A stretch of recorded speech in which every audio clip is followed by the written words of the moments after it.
it into right center field. Hit it, Todd. This baby is way back. On here. What's going on, everyone? Welcome back to the Hum Baby Baseball channel, and today we're going to talk about the 2019 Giants and give each player a grade, starting with the infield for today's video.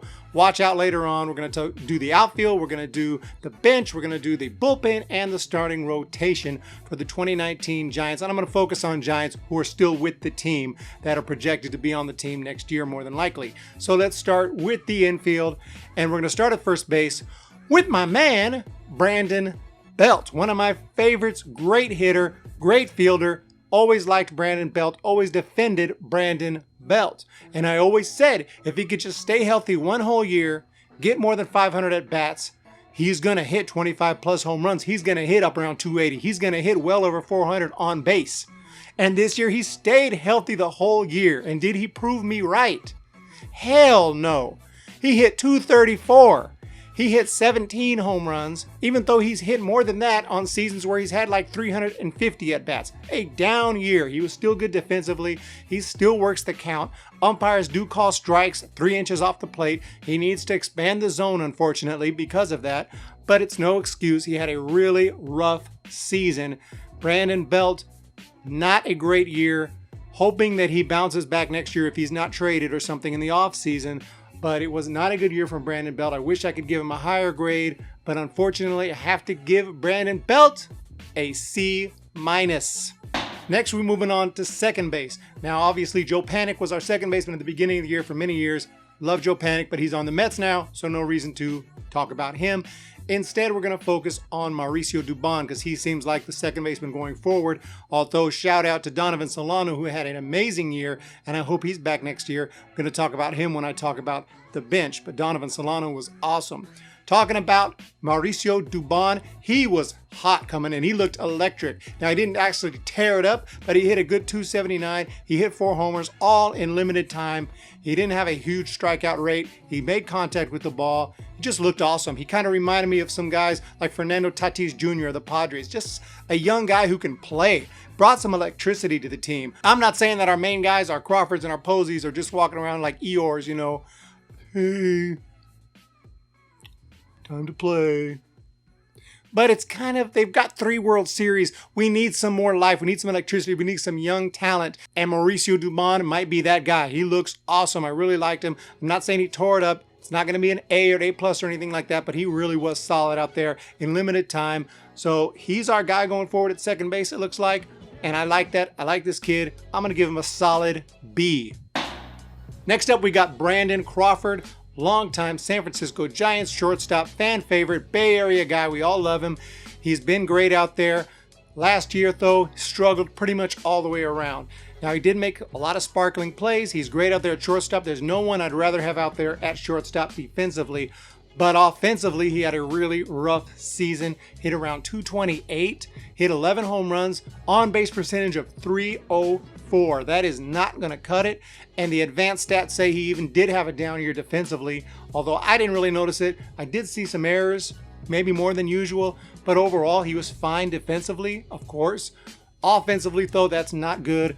And all around, he never got hot. He never really was seeing the ball well, it seemed like. And I just don't know what to say going forward. I made a video about it, talking about, is Crawford the guy going forward or not? He's signed through at least next year, so we will see. But as for his 2019 performance, I got to really, it's hard to do it.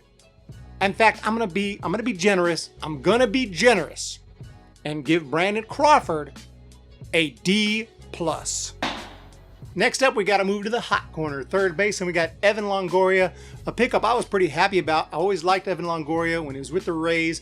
I know he's not quite as good as he was in his early years with the Rays. When he was making the All-Star team, he was knocking 30 home runs out, but he's still a good player. And he came out in 2019 and hit 20 home runs. What else can you ask? Actually, it's pretty tough for the Giants for anyone to hit 20 home runs.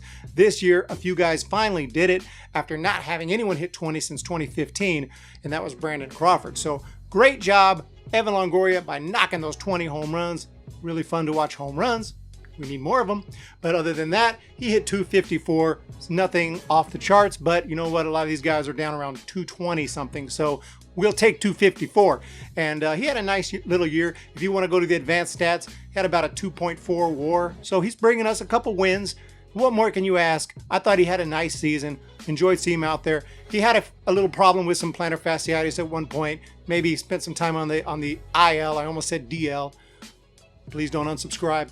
So anyway, great year for Evan Longoria. Really enjoyed it, and I think that he deserves a nice grade. I'm not going to give him something crazy, but let's give him a solid B.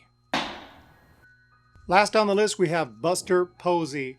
Obviously, all-time Giant. Going to retire his number. He'll be in the Giants Hall of Fame. He might be in the MLB Hall of Fame, but not based on that 2019 season. Unfortunately, a down year. Only 7 home runs, 257 average. He came off a hip surgery, so hopefully with another offseason, he'll come back strong next year. There's no one I'd rather have besides Buster Posey as catcher right now, at least not until Joey Bart is ready to go full-time. But it was a tough year for Posey. Never got the bat going. I did see glimpses of him. He'd get some good hits here and there, but overall, just wasn't there for 2019, and unfortunately, going to have to give him a low grade because of that. Now, defensively, he was fine. Still knows how to handle the staff. He's great from that aspect. But offensively, you need someone like Posey to do something. He doesn't have to hit 330 and be the MVP like in 2012, but going to have to do better than 257 and 7 home runs. There's no doubt about that. So, tough year for Posey. I'm going to give Posey for his 2019 performance, a C-. So that is my grades for the San Francisco Giants 2019 starting infield. Appreciate you guys joining me for that. Look out for more videos. We're going to grade the rest of the team very quickly. Very soon I'll have those out. Thanks so much for joining me today. Let me know what you thought of those grades, how wrong they were. What do you think about it? What do you think moving forward with these guys, with the Poseys, with the Crawfords, with the Belts? What do you think about Dubon? Have a fantastic day. Talk to you later. See ya! When the Giants come to town.